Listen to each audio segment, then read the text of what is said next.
আল্লাহ যখন যা করে বান্দার ভালোর জন্য করে। হয়তো প্রথমের দিকে আমরা সেটা বুঝতে পারি না, কিন্তু সময়ের পরিক্রমায় যখন বাস্তবতা নিয়ে সামনে আসে, দিন শেষে আমরা বলতে বাধ্য হই আসলেই ওই দিন ওই ঘটনাটা হওয়াতে ভালোই হয়েছে। আল্লাহ কখনো বান্দার ক্ষতি চাই না। আল্লাহ যদি ক্ষতি চাইতেন সকালের নামাজ না পড়ার কারণে কান্না করে দিতে পারতেন।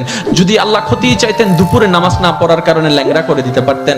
আল্লাহ সেটা চান না। আল্লাহ চাই বান্দার সব সময় ভালো। আর মা তো দেখেন জন্ম দেওয়ার কারণে সন্তানের অপরাধ করার পরও মা সন্তানের প্রতি কতই ভালোবাসা, কতই মায়া। বাবার কাছ থেকে সন্তানের পিঠকে বাঁচাই ফেলছে, এরকম হাজারো মা আছে ওই মায়ের জন্য। কিন্তু আল্লাহ পাক রব্বুল আলামিন বান্দার উপর কতটুক ভালোবাসে দিয়েছেন সেটা আমরা বান্দারা বুঝতে পারি নাই বলে শয়তানের ফাঁদে বারবার পা দিয়ে আটকাই যাচ্ছি। মনে রাখবেন, মনের মধ্যে কথাটা বসাই ফেলবেন, আল্লাহ যখন যা করে বান্দার ভালোর জন্যই করে।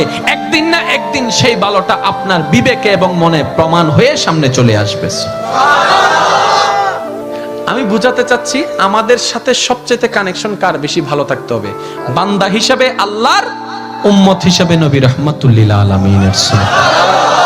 এখানের ভিতর যে কেউ চাইলে জীবন সাজাই ফেলতে পারবে।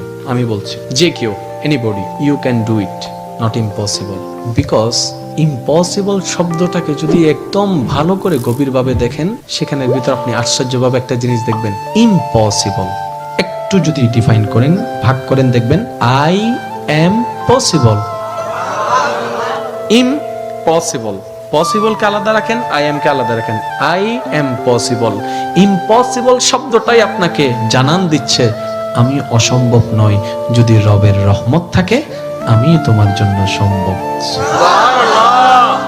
বিদেশে যাওয়ার আগে আপনার এলাকায় দেখেন টিকিট চলে আসছে, ভিসা চলে আসছে, টিকিটের টাকা নাই। অনেক ছিল, কেমনে কেমনে টাকার ব্যবস্থা হয়েছে, সে বিদেশ চলে গিয়েছে। এখানে অনেক ব্যবসায়ী আছে, ব্যবসা শুরু করার সময় সেই পরিমাণ টাকা ছিল না, কেমনে কেমনে ব্যবসা শুরু হয়েছে। এটা কেমনে কেমনে, রব বলে এটা কেমনে কেমনে নয়।